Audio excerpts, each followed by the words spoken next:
Korban hidup tuh maksudnya gimana tuh? Misalnya ada orang dipukulin nih, aniaya gitu ya, bengep-bengep misalnya luka, gitu ya. Nah itu perlu diperiksa oleh dokter forensik. Tujuannya apa? Karena Lebam-lebamnya. ya lebam-lebamnya Visum gitu atau ya, luka, Dok? ya visum segala macam. Karena dari polisi itu butuh tahu nih lukanya menimbulkan apa terhadap korban, sehingga ancaman hukumannya pasalnya juga harus tepat. Oke, berarti dokter forensik juga sebenarnya ikut andil dalam untuk hukum ya. Data-datanya mesti akurat gitu ya. Tapi kalau kayak dokter gitu memang ada di rumah sakit yang spesial atau hampir di semua rumah sakit itu ada dokter forensik? Kalau untuk dokter forensik memang mayoritas berada di rumah sakit pemerintah karena rata-rata merupakan pegawai negeri, pegawai pemerintah karena memang supaya dijaga independennya. Oh, kalau dokter kalau boleh tahu di rumah sakit mana? Saya di RSCM. RSCM. RSCM ya. Pak, kalau lu digebukin, nah lu kesini ceknya. Takutnya. Nah kalau dia mah digebukin ulahnya dia sendiri. Dokter Yudi, sepanjang karir dokter menjadi dokter forensik, apa aja kasus-kasus besar yang pernah dokter tangani? Ya kalau kasus sih sebetulnya dibilang besar itu relatif ya. Kalau kita bicara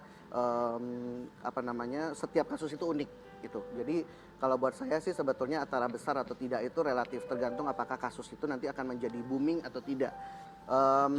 Karena beberapa waktu yang lalu yang kita handle memang merupakan suatu kasus yang cukup besar ya, dalam arti dia sebetulnya seorang dokter dan PTT lalu meninggal dan segala macam, sehingga itu perlu penyelidikan lebih lanjut.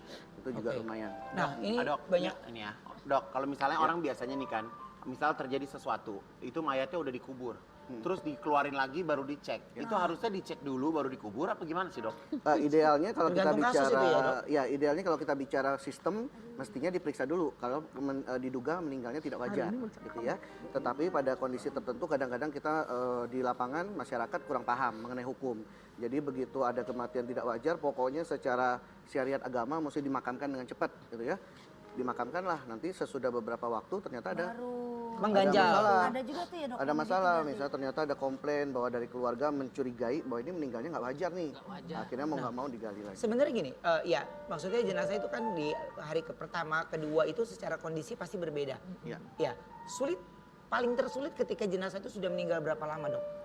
Dimintain. Ya kalau misalnya berapa lamanya sebenarnya relatif, bahwa manusia ini kan sifatnya individual ya.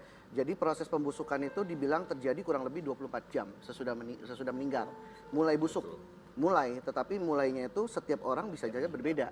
Ada yang langsung bengkak, ada yang mungkin masih pelan-pelan seperti itu ya. Tapi rata-rata secara teori dikatakan 24 jam sesudah meninggal itu mulai mengalami proses perubahan pembusukan seperti itu. Pembusukan ya. Dok, Ya, sampai berapa lamanya. masa kata Bang Opi gini, ini sebelah kanan belum meninggal udah busuk.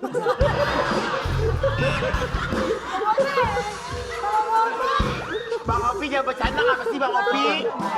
Nah, waktu dokter ngomong, meninggal kan busuk berapa minggu gitu. Iya. Gue inget dia. Ini orang nggak kayak meninggal udah busuk. Nanti kita akan ngobrol lagi ya. Kita akan ngobrol lagi bersama Dokter Yudi, juga Bapak Ali, ya, juga dengan Glo. Kita akan tanya mengenai pengalaman-pengalaman mereka lagi ya. Tetap di Brownies, obrolan lagi.